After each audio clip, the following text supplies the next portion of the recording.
Ayan, umandar. Walang ilaw. Nasusunog yung ilalim. May butas. Dahil may butas,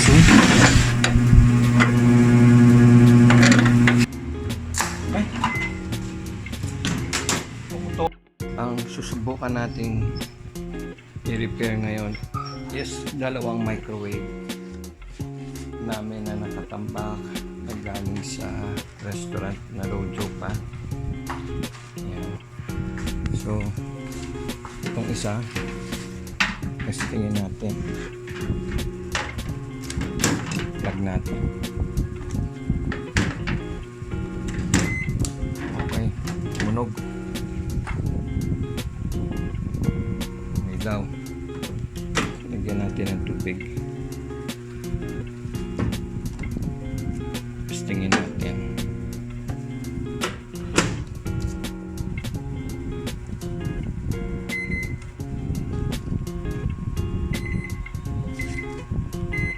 Naku, may problema yata dito yung electronic niya.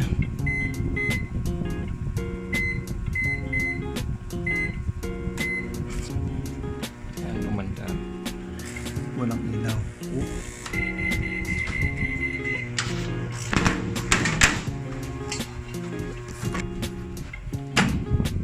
Nasusunog yung ilalim. May butas. Dahil may butas,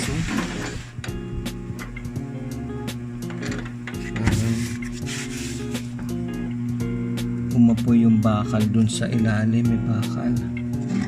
So hindi na pwede to. May makakaway tayong mga dyan, magnetron, fuse, diode, capacitor, transformer, wiring, lilipat natin dito.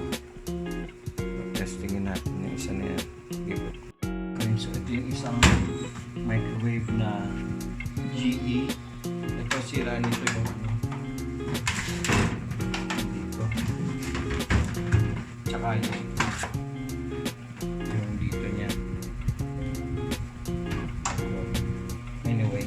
natin kung maandalagyan natin ng laman.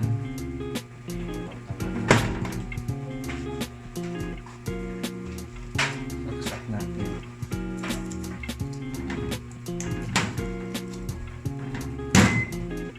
Yan. Umilaw. Paandalagyan natin. Time to go.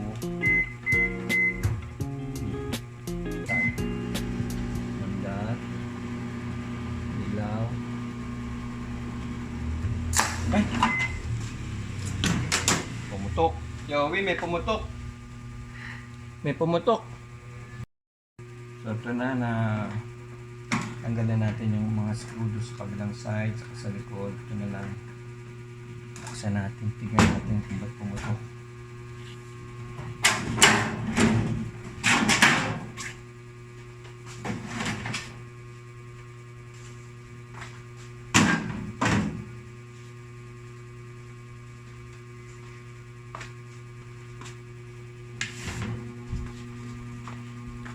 Yan ang laman niya. Transformer, magnetron, yung primary, transformer, secondary, tapos yung fuse. Ito yung high voltage capacitor, high voltage diode. Tapos may fuse dito.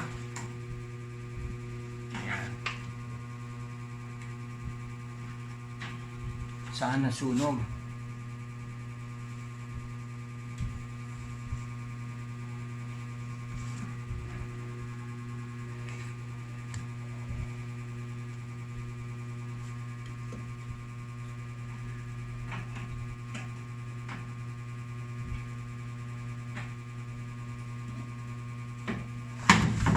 Ito high voltage siya, dapat ito isi-short. Then may power yan.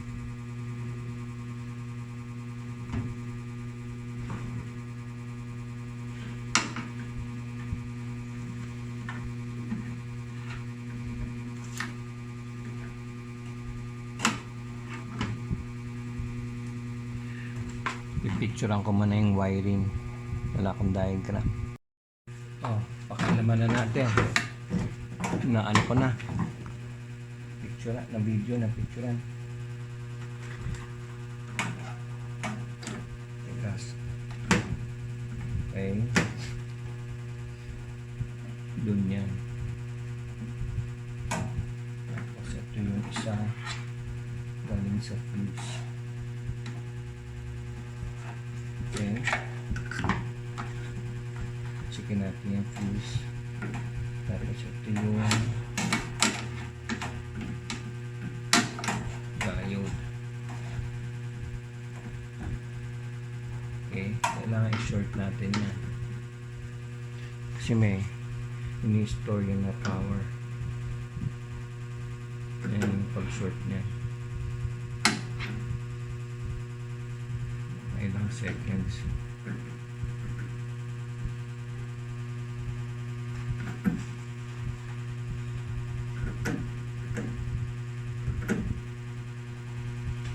Short ko muna. Okay, troubleshooting. Ayan natin yung mga deflection niya. Resistance. Ito yung fuse, may fuse dito. Pag pumalo yan, buo ang fuse. Oh. Pumalo. Okay yung fuse dito sa taas. Ito may fuse din dito. Fuse ng transformer.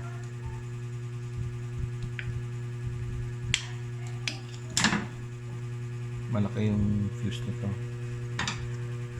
Nasa 1K tayo, so dapat papalo rin kung nasa dulo. Ganyan. Ayun o. Pumalo. So okay ang fuse. Yung dalawang fuse. Okay, now okay ang fuse. Ito, dito tayo sa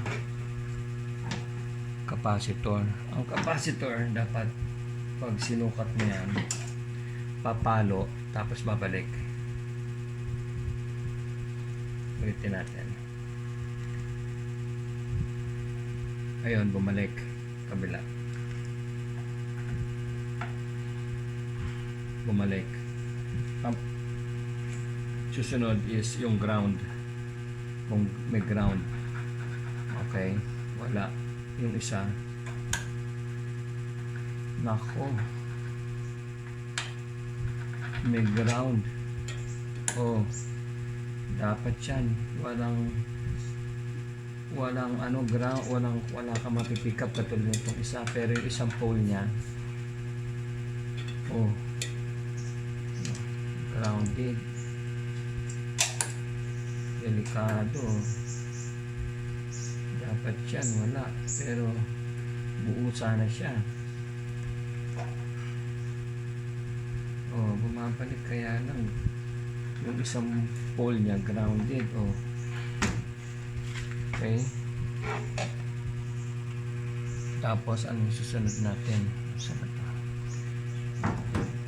Itong magnetron.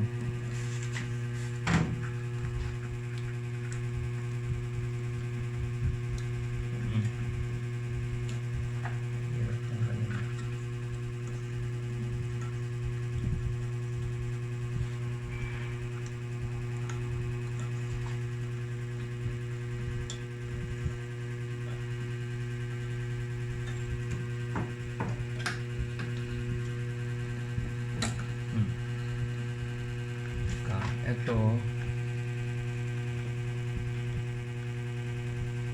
ano natin matandaan yun pagkaroon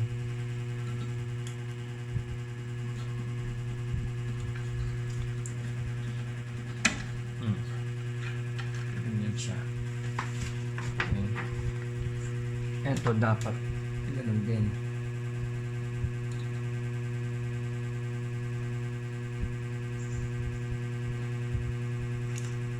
Buo. Okay. Pero dapat kaya hindi siya grounded. Okay. Okay, kabila.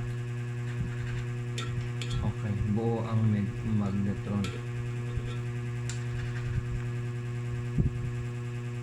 Okay, ayos ang magnetron. Dito tayo may problema sa diode. Wala tayong nakukuhang ano niya, palo. Dapat to may polarity. Yung isa dito magkakaroon ng measurement. Wala. So, palagi pa dito tayo may problema sa diode, palpalitan, saka itong grounded na capacitor. High voltage capacitor. Pero saan yung umupoy? Ayun.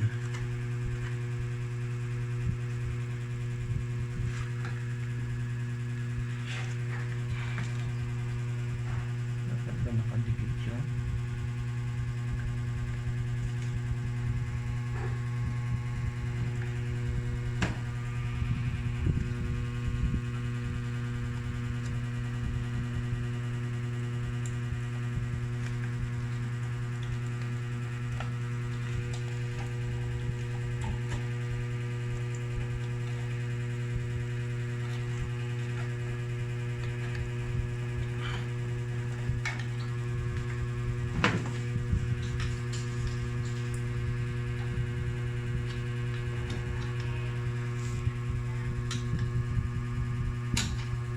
Okay.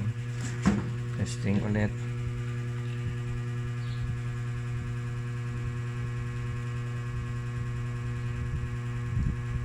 Okay.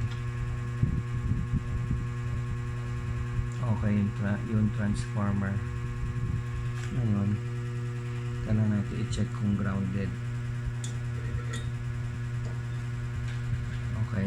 Yung isa. Okay. Walang ground. Balik natin.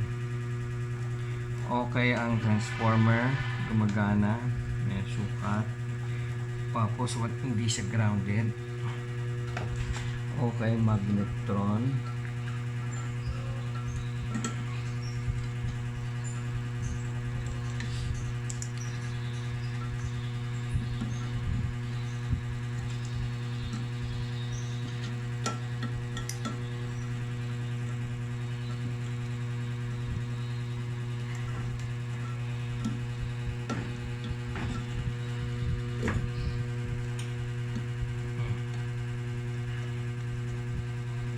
Okay.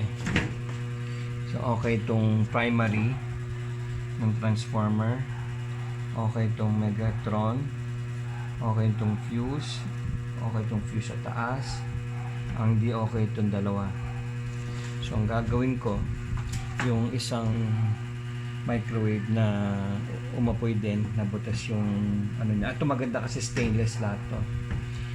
Kukunin ko yung diode at saka yung capacitor. Susubukan ko rin i-check doon. Okay, gawin natin yun. Okay, ito yung isang microwave. Testingin natin pagkukuha na natin ang capacitor. So, ito na yung capacitor. Sige natin na dapat papalo ito babalik. Okay. Umalo bumalik kabila.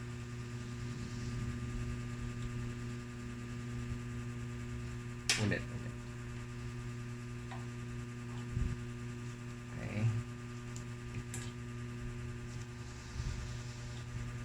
Okay. Sipa.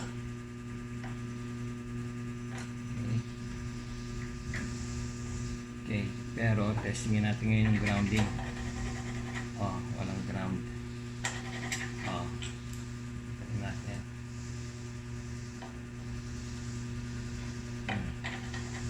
Hindi siya grounded, oh. Okay. Okay ang ano. Sana magamit natin. Ito ngayon yung fuse. Buksan natin.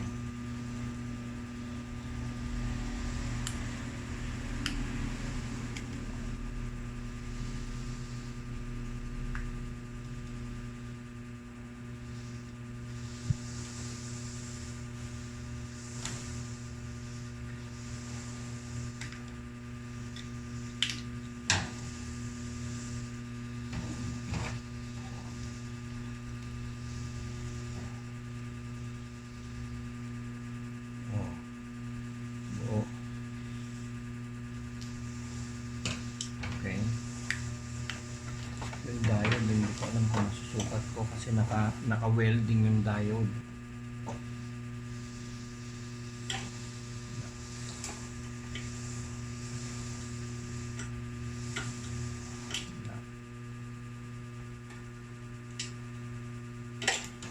Okay, so kakalasin ko yung capacitor nito, lilipat ko doon para malaman natin.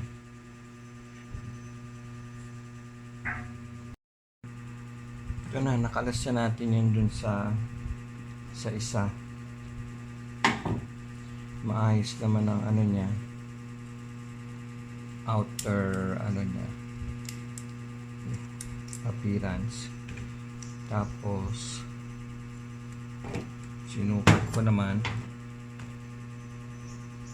bumabalik, so working siya.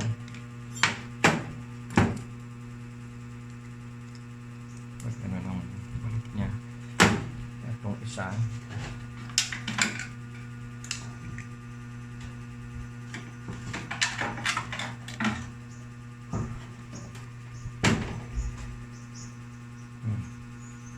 sukatin natin.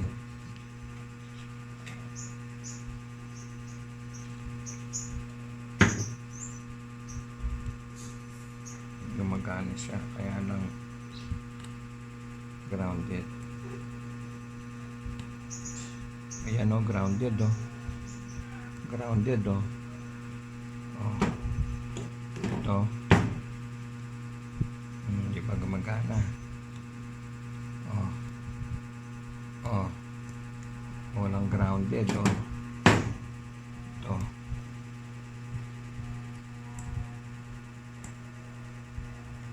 Yun o. Kaya lang malaki siya. Ano sukat niya?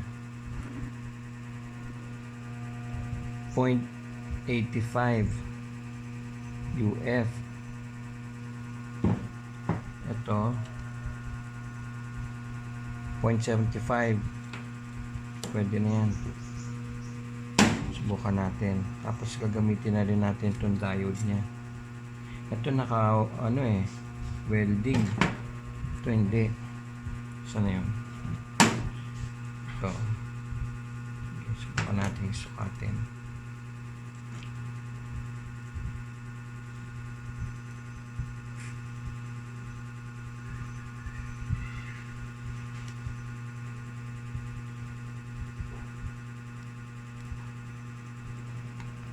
Wala eh.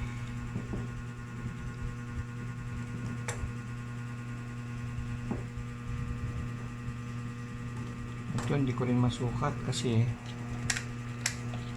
ang pinasusukat dito 9 volts na battery. So dahil kung napalala natin, ito ang nangyari dito dun sa isa, butas, nag-spark. So umaandar to. Pinatay ko lang dahil nasusunog. Pero ito sumabog, pumutok, umamoy dahil dito grounded. Tsaka puro kalawang na yung ano niya oh. Baka may ito ayos pa oh. So ikakabit ko ngayon to dito. Ginati ko nung mangyayari. Ito kabit na. Tapos itong dapat fuse nakaganon sa plastic. Tapos itong wire ng fuse na to dun sa baba.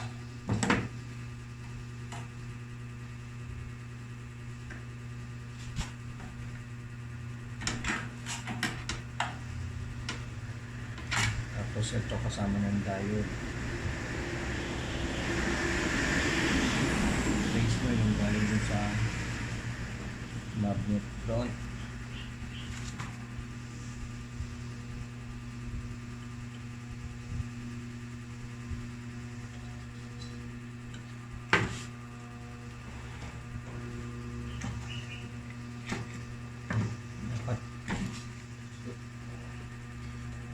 Siguro din na ayos ang kabit. Ayan. Layuan natin ito. Ilang yan sa body protection. Okay. Nakakabit. Okay ang fuse. Okay yung connection. Okay yung connection. Tapos libre ang blade, fan blade. Ayos ang kabit. May kabit ng diode. Secure, firm. Okay. Tabi natin, magte-testing tayo. Ayusin ko lang. Ito, kabit na.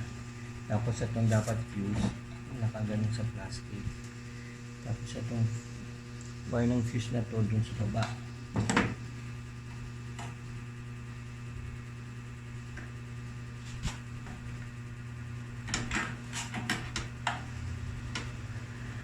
Tapos ito kasama ng diode. Base mo yung galing dun sa magnet front.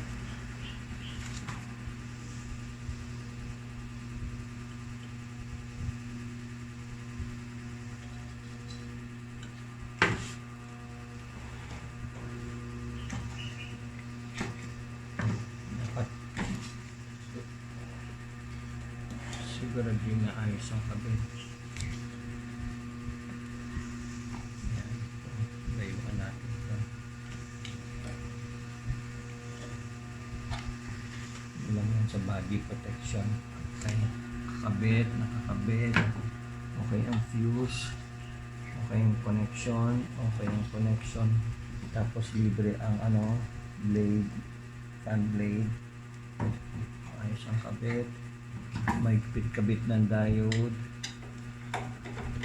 Secure, firm. Okay. Tabi natin, magte-testing tayo. Ayusin ko lang. Moment of truth. Kung naayos, naglagay na ako ng na may patayan dito para hindi ko nabubunutin. Tapos bago natin saksak, eto aayusin ko pa tong problema nito. Okay, hindi tayo na may tubig.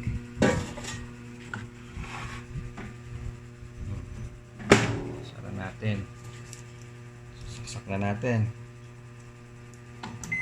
Okay, tumunog. No problem. So far so good. Ngayon, sabi time to cook. Set natin. Standby tayo dito sa pindutan. Start. Diba? Ayos ang fan. May ilaw. Walang umuusok. Tignan natin kung uminit. Yahweh! It's working! Tignan, wala nang usok. Tinitingnan ko kung uminit na yung water. Baka sobrang init na yan. Cancel na. Masubukan. Tama na. Ayaw makancel. Sira na ng cancel. Anyway. Check natin. Wait. Tanggalin mo natin yung plug. Yowie! Walang init! Bakit? Check ulit. Okay, so hindi na paandar kasi ang duda ko etong nakakabit sa kanya na 0.85 na mas malaking high voltage capacitor, dapat ito ang ikabit kasi yung kinabit ko doon sa mas maliit na microwave na 0.75 lang. So parang kulang yung power ng capacitor. So standby, bibilan ko ng ganito at saka ng diode para sure. Dahil umandar naman kaya lang hindi siya gagana kung mababa rin yung power na binibigay ng capacitor. Malalaman natin. So pending tong part, may part 2 to dapat. Okay.